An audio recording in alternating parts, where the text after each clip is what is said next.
Welcome, welcome. It's my dog with the Texas Space Navy bringing you another Star Citizen video.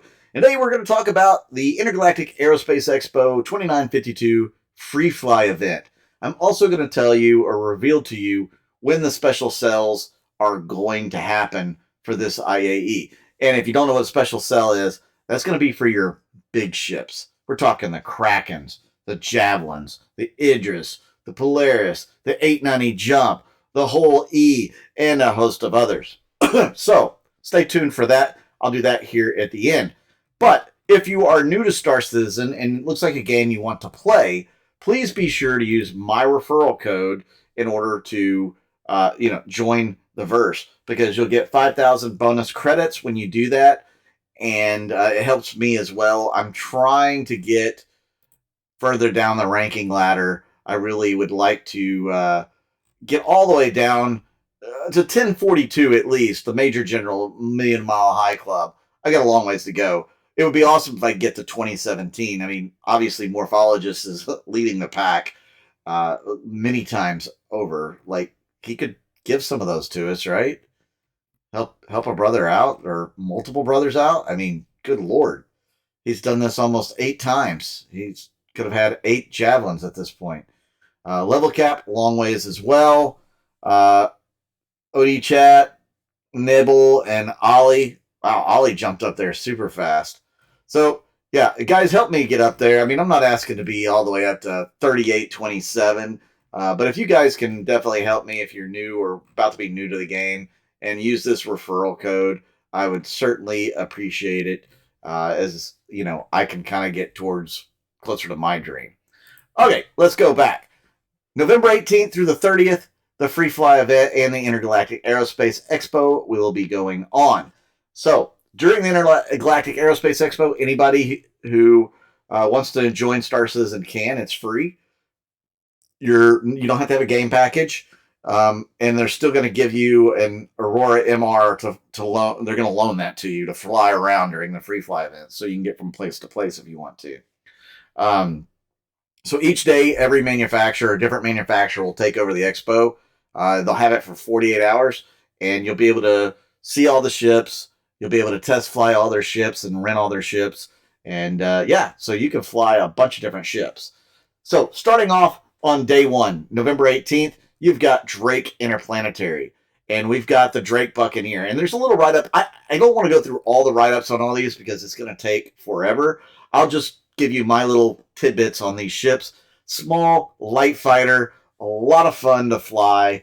It's super quick and maneuverable with a lot of firepower.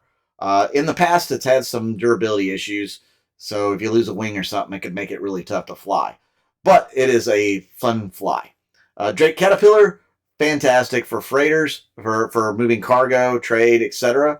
That's the only thing it's good for right now, but it will be a modular ship in the future. Drake Corsair, this is the new kid on the block. This will be the first debut of this ship live in the verse, and a lot of people are flying them right now as we speak. So it's awesome. It's an exploration ship, a lot of fun. It packs a major punch forward, anyways. Little weak spot on the bottom, but this is a really awesome ship for a small crew. You've got 4 or 5 people that you want to play with. The Drake Corsair is the ship to go with, at least right now. The Cutlass Black, Cutlass Blue, and Cutlass Red. These are all part of the Cutlass line. Oh, I forgot the Cutlass Steel. So the Black is your multi-purpose, it can do everything kind of ship. Awesome ship, most versatile out of the Cutlass line. The Blue is more for tracking down bounties, that sort of thing. But it does have a quantum dampener in it. Not much in the way of cargo, though, except for the holding cells that you will capture your prey with. Cuddy Red is an ambulance. Yeah, got 2 little med beds in it. There you go. Cuddy Steel, the biggest waste of money in the game, most likely. Although, I mean, it could be fun as a dropship. It definitely has dropship capability. It's just a waste of money. Don't get the Cuddy Steel, guys. Just don't. Unless you just want to have the most useless ship in the game. The Drake Dragonfly Black. So this is the Dragonfly. It's a hover bike. It can work in space or on the ground. It's a lot of fun to fly around, play with. Definitely not durable, but it is a cool little hover bike. The Drake Herald. This is a messenger ship. Unless you really want to do a lot of secret messages or spying, if you want to do that, single player, 2 players, the Drake Herald might be okay for you. There are other ships that are better for the role, obviously. The Drake Mule is just a little bitty cargo vehicle. You can carry up to 1 or 2 SCU. It'll fit in just about anything that has a cargo bay. So those are all the Drake ships that you'll be able to free fly on day 1. Day 2, November 19. Then you have the Origin Jumpworks ships, which if you haven't seen Inside Star Citizen today, they go over the rework of this ship here. This is the 600i and all the fun stuff that they're putting in that, making it so much better than what it was. I really can't wait. Anyways, Origin. You get the Origin 85X, which is a little runabout that's supposed to come with your 890 jump if you get that big yacht luxury cruise liner. The 85X is just a 2-passenger small little ship. I mean, it does have guns, but it's not really designed for that. It's more for touring. 100i, again, it's kind of like a personal touring ship. Not really meant for combat. You can fight with it, but I really wouldn't. 125A is meant for some combat, but again, this is a starter ship. The 100 series are a bunch of starter ships. The 135C is a cargo variant. It can't haul a bunch of cargo, just a little bit. These are roomy inside. They are a little nice if you want to do single player stuff and live a little bit more luxurious. But there's really not a lot of space inside, but there's enough for living.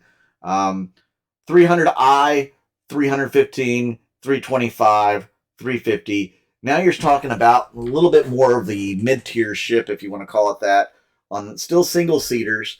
The 300i is your touring. 315p is exploration. It's the smallest exploration ship in the verse, so you'll be able to go through any jump hole you find. The 325A is a fighter. Now, I suspect this fighter will be much, much better after some of the reworks as far as flight model, ammo, and armor. This ship will be a much better. So keep your eye out for that to kind of make a comeback in the fighting ranks. The 350R is a racer. Pure and simple. It's freaking fast. One of the fastest ships in the game. Really fun to fly.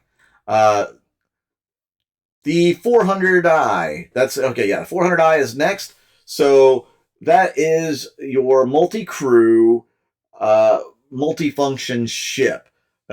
Really cool looking. You guys will love to check this one out on the floor when it gets on the IAE dais. I mean, you're gonna like this ship. It looks really cool. Made for 3 people, so you and a couple buddies. This would be the ship for you. 600i Touring, which they don't have the exploration variant on here, which is interesting. 600i is a very big ship, probably 90 meters long. You could legitimately fly it single player, but it's really meant for 3 or 4 crew. Easily 4 crew. 890 jump, or the 890 jump. Wow, I'm really losing it today. It's been a long day at work. I apologize. So this is it's a capital sized yacht, cruise ship. I mean, it doesn't have the ability to have 5,000 people aboard. I mean, there's really only like 4 guest rooms, but it is a luxury to a T. I really wish they would put a lot more rooms on board this thing, and it would be more cruise-like. But this is just supposed to be like, the Great Gatsby kind of level of cruise ships in the verse. Not very offensive, but it does have some defensive capabilities. Last but not least, the Origin M50. Now, the Origin M50 is a racer and an interceptor. This is one of the smallest ships in the game, but it is probably my favorite ship to fly. The thing is so agile, and I can't wait till they rework the flight surfaces of this ship and make it to where, let me put it this way, on some planets this thing is so lightweight the wind will blow it. You'll get blown off course. So it's just super maneuverable, super light, and a lot of fun to fly. Now let's move on to day 3, Aegis Dynamics. You have the Avenger Stalker, the Avenger Titan, Titan Renegade, and the Warlock. These are somewhat entry to mid-level single-player ships. The Stalker is more of a bounty hunter ship with built-in prison cells.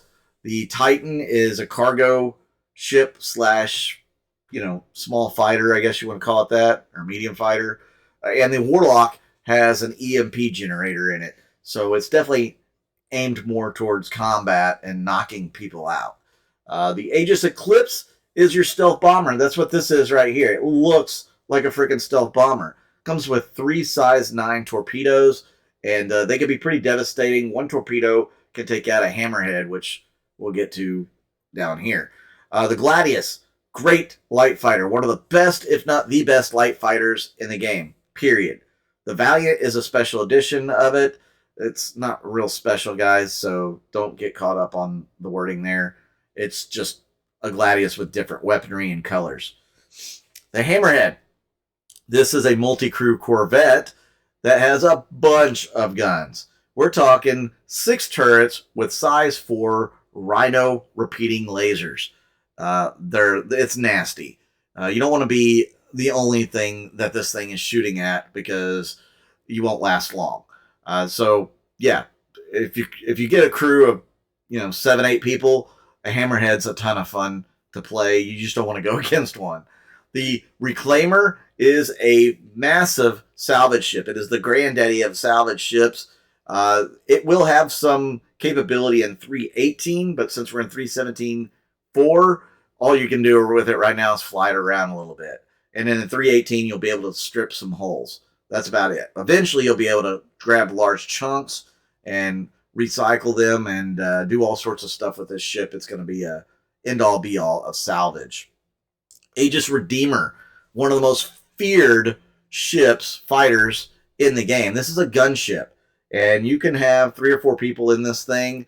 Easily fits 4 because it's got 3 turrets and guns that the pilot can fly. This was a player-made ship that they had a competition for, and this one won, and they redid it, and it's just nasty. You don't want to go against this thing. You want to have one in your fleet. They are fantastic fighters, definitely capable of taking care of business. The Aegis Retaliator Bomber. This is a long-range bomber. It's big.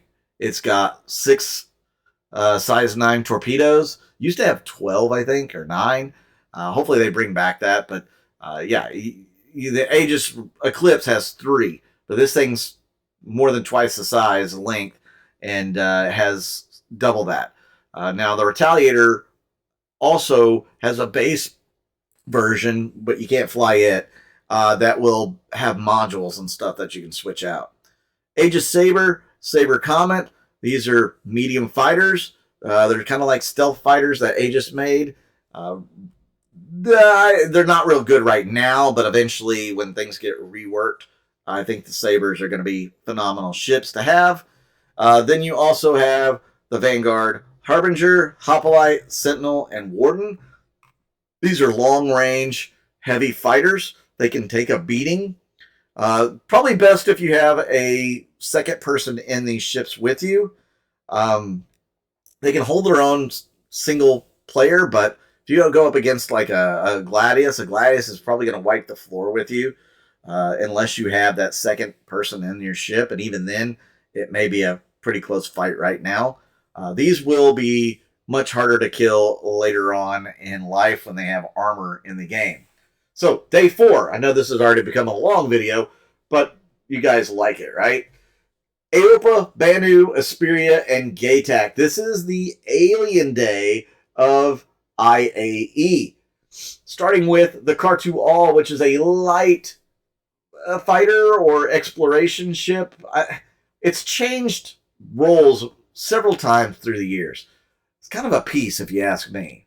I mean, it's the most maneuverable ship in the game, even more maneuverable than the M50, but it's really big compared to the M50.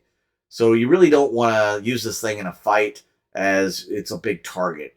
Hopefully, they give it a little extra something that makes it worth using. I love the idea of the Car2Al. I don't want to use it. And I think a lot of people are in the same boat. Aopa Nox, this is a hover bike as well that the Xi'an use. And it's really fast. Really fast. The Banu Defender. This is the premier fighter for the Banu, which is another race. It's pretty cool, and you'll actually be able to land one of these in the Banu Merchantman when those come in the game eventually. I like the Banu Defender. It's a medium fighter-ish, but it's not one that you're probably going to use too much in dogfights in the current meta. Later on down the road, maybe it'll be more effective, as will the next couple, the Blade and the Glaive. The Blade is a light fighter for the Vandal, and it's quite capable now. It used to not be, but it hits pretty hard right now. It's got good maneuverability, good recharge rate on the guns. The Glaive is a medium fighter. It does pack a punch. It will hit hard. It's got 2 size 5 guns, and of course 2 size 1s. And it also has blades on the end of the wings that can penetrate or at least gouge enemy ships. I love this ship personally. I wish there was more power to it right now, at least more defensive capability or armor or something. This ship is definitely one of my favorite ships in the game. I don't know if you're going to be able to buy this one when the sale comes on. We'll have to wait and see. The Superior Prowler. That's this bad boy here. This is a troop dropship. It is stealth as well, so it's able to sneak up on ships or locations, and it has these doors that slide up on the sides, and all the troops jump out. Awesome, fun ship. Definitely fun. I could see my org using this a lot in the future. The Asperia Talon and Talon Shrike are also Tavaran ships, which this ship here is a Tavaran ship. And both of those, well, the Talon's better in a fight right now. The Shrike has a lot of missiles, but missiles are hit or miss right now. Literally hit or miss. I don't know. The Talon, I think, is a pretty phenomenal fighter in the right hands. So I don't know what to tell you more about that. I would try it out and see if you like it. Okay, day 5, November 22nd, Anvil Aerospace. The Anvil Aero, also one of the best light fighters in the game, probably second only to the Gladius, but it does have a little bit stealthier airframe. Anvil Ballista, this is an anti-air ground vehicle. C8X Pisces is a scout ship. Let's just call it that, a scout ship. Anvil Carrack is an exploration, a multi-crew. It's the granddaddy of exploration ships, or one of them. This one is going to actually be armored, and it's a military exploration vessel, is the best way to put it. And the C8X Pisces will fit in the Carrack. It has a flight bay for that. Carracks are designed for long hauls, and you'll be able to have 4 or 5 people on that ship with you, at least maybe 6 or 7, depending on what all roles you want people to do on that ship. Anvil Centurion, this is it's anti-air as well, but the Ballista is missiles, the Centurion is guns, and it can do some serious damage. I think it has 4 size 4s as well. The Hornet, Hornet Wildfire, Super Hornet, Hornet Tracker, Hornet Ghost, these are all medium fighters with good armor. So the Saber is more stealthy with less armor. They both have kind of similar armament. The Ghost is a stealthy version of the Hornet. The Tracker is one that should be able to detect the world.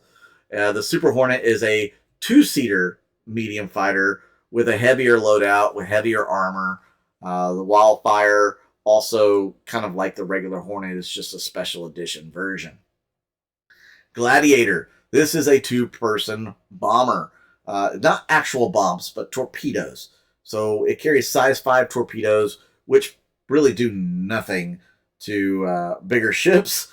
I really hope that the size 5s will have a much better impact when it comes to like enemy Idrises and stuff like that than it does right now. Hopefully, eventually, one day. Anvil Hawk is kind of like a bounty hunter ship. It's one of the coolest looking ships.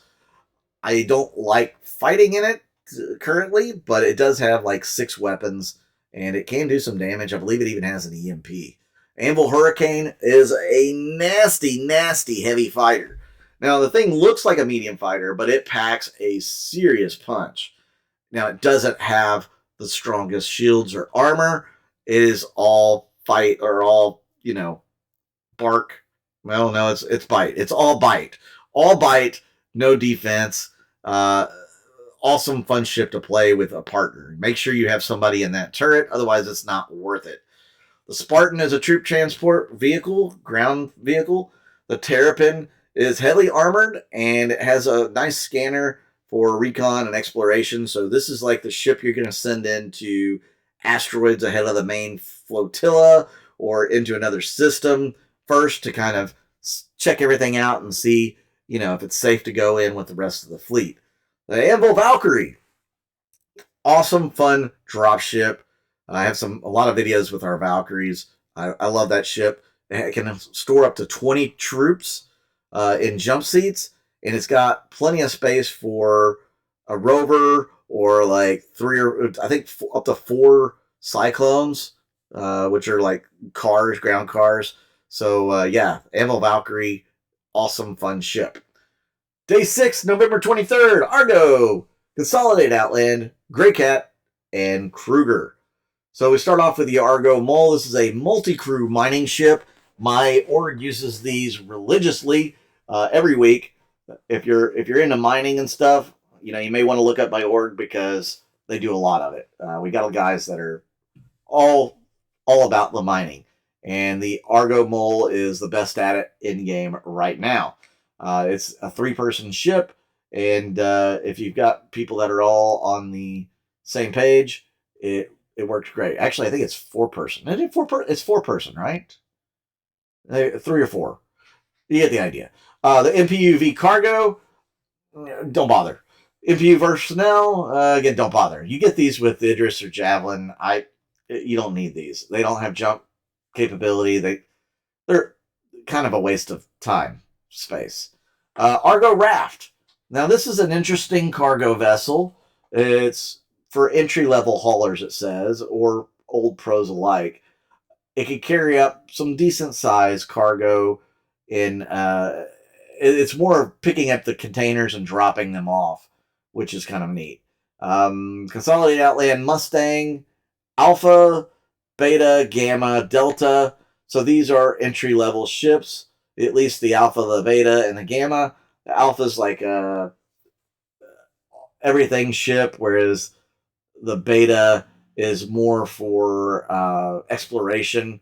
The Gamma is a racing ship, and the Delta is a fighter. Now, this thing has potential to be one of the nastiest light fighters in the game in the future when they get armor and all of that.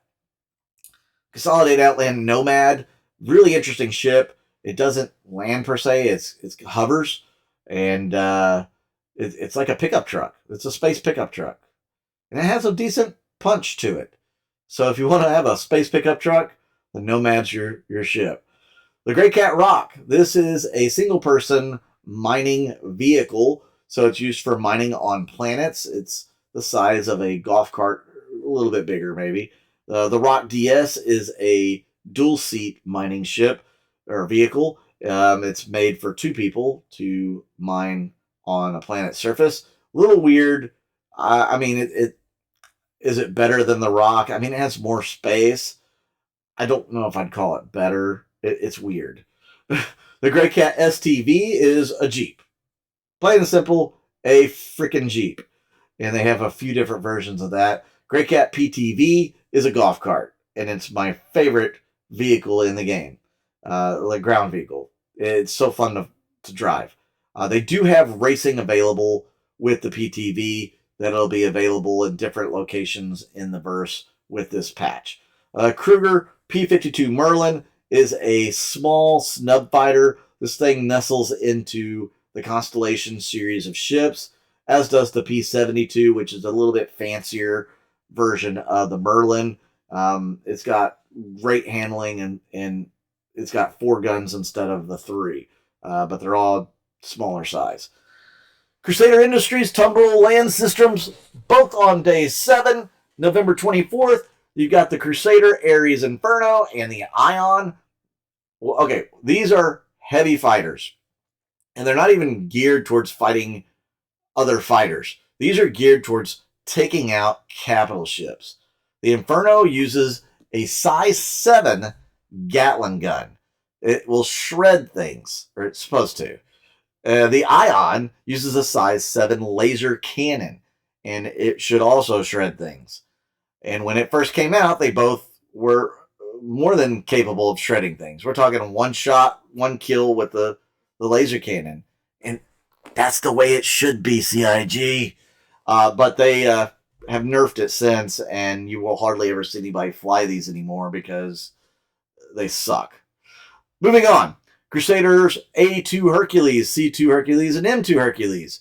So the C2 is a cargo variant, the M2 is a military cargo variant, and the A2 is a bomber. Now, when I say bomber, I mean traditional bombs. This thing can drop size 10 bombs on a location. I believe it has 3 of them that it's capable of dropping, and they look like small tactical nukes.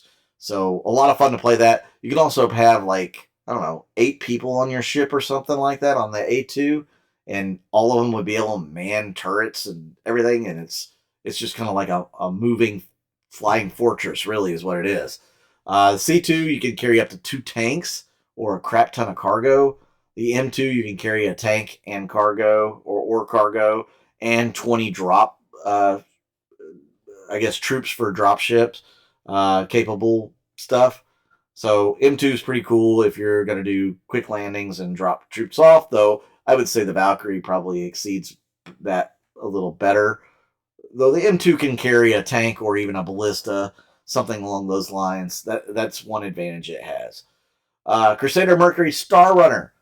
This is one of the funnest ships, multi-crew ships, to fly around in the verse. Bar none. It's maneuverable. It looks a little strange, though this is the Ares ships. It looks similar to an Ares, only it's asymmetrical as well. The thing is, it's just quick. It's designed to capture data and transport data or smuggle cargo. It's got a decent cargo area for it. I mean, you could put a tumble cyclone in there easily. Maybe even an SRV. I don't know. I haven't tried that. I think you can, yeah. But yeah, the Star Runner is a fantastic ship. Very, very good ship. I would recommend, if you are going with 2 or 3 people, this is another great ship to have. Then you have the Cyclone AA, MT, RC, RN, TR.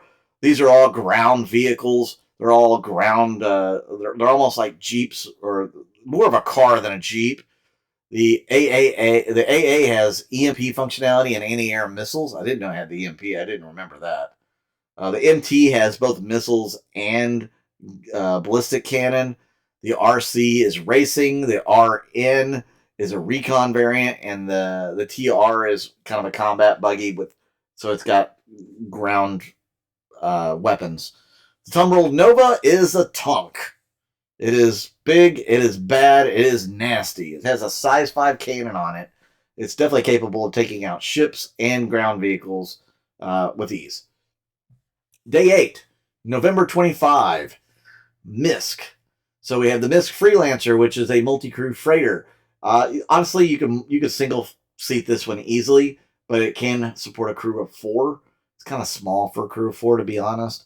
But it does have a turret that you may want to throw somebody in. It's just kind of weak.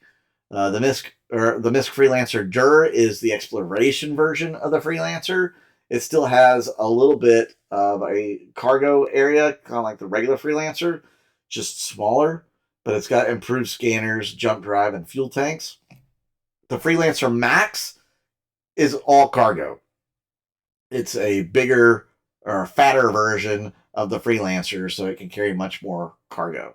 The Mist, this is a gunboat. It's a militarized version of the Freelancer, and it has a ton of missiles on it.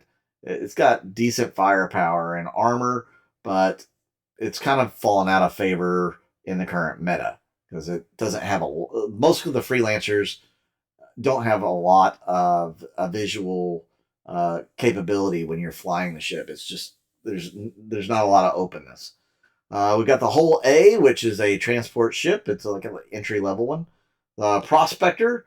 This is a single solo miner ship. So if you just want to mine by yourself, the Prospector is the way to go. The Mole is a little bit harder to do that because you need people that are controlling the mining arms. It has 3. Prospector only has 1, and that's for the pilot. Misk Razor, Razor EX, and Razor LX. The regular Razor, is all about racing. If you imagine a Formula 1 car in space, that's what the Razor is. The Razor EX is a stealth version, and the Razor LX is more of a, I guess, a luxurious model of it. Then you have the Reliant Core, Mako, and Sin. The Core is the basic version of the Reliant. It's a small entry-level hauler, hauls cargo. The Mako is the entry-level news van. So if you want to capture the news, this ship is the one you're going to want to do. It has like a turret-mounted optics, so you'll be able to track everything with the turret. At least your co-pilot will. These starter ships here, the Reliants, are 2-seaters, by the way. So you should probably use them with a buddy. The Reliant Sin is a science platform.